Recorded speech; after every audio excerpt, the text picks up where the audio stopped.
Поштовани колеги, Социјалдемократскиот сојуз нема квалитетни кадри за градоначалници, затоа тие кандидираат луѓе со искуство од транзицијата, без кредибилитет меѓу граѓаните.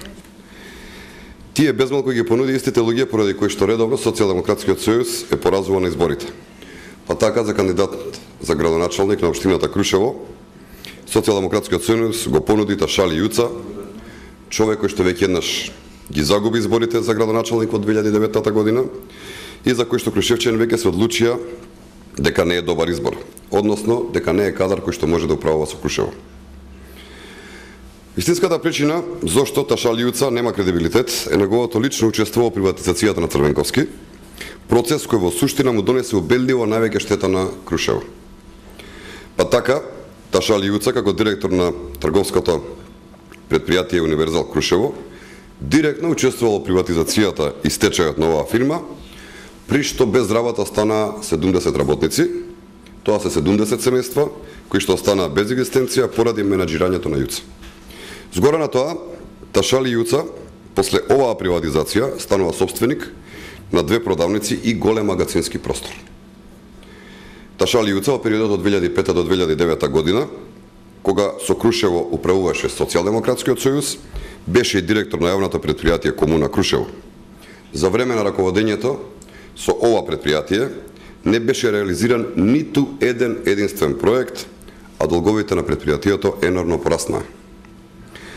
Човекот кој упропасти фирма со 70 вработени и неуспешно менаџира со јавно предпријатие, СДСМ сега го предлага како нив најдобар кадар за кандидат за градоначалник на општината Крушево.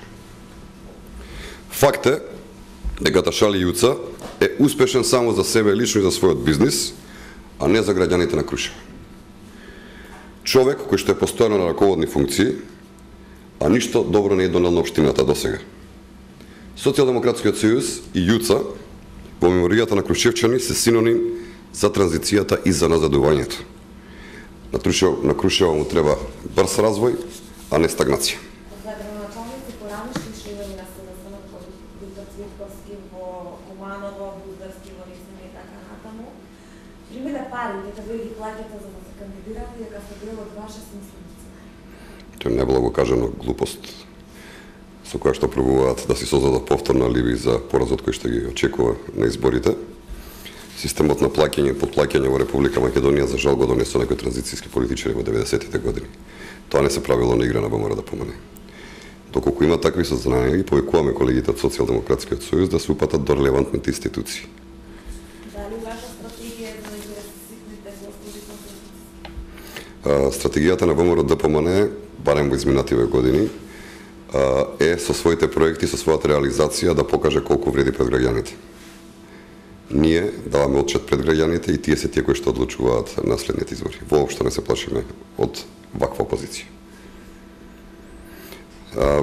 Ако сакате во контекст коментар на пресконференцијата на Социјалдемократскиот сојуз што заврши пред малку, доколку ми дозволите. Значи ВМРО ДПМН повторува дека нема намера да се меша во натрепартиските битки, поделби и фракции во Социјалдемократскиот сојуз.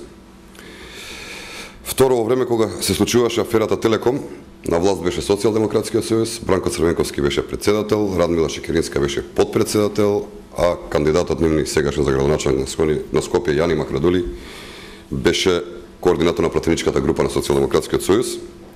Ако некој ги има информациите, тогаш овие тројца мора да ги имаат. Затоа Андреј Петров нека ја праша Радмила Шекеринска што таа знае за Телеком.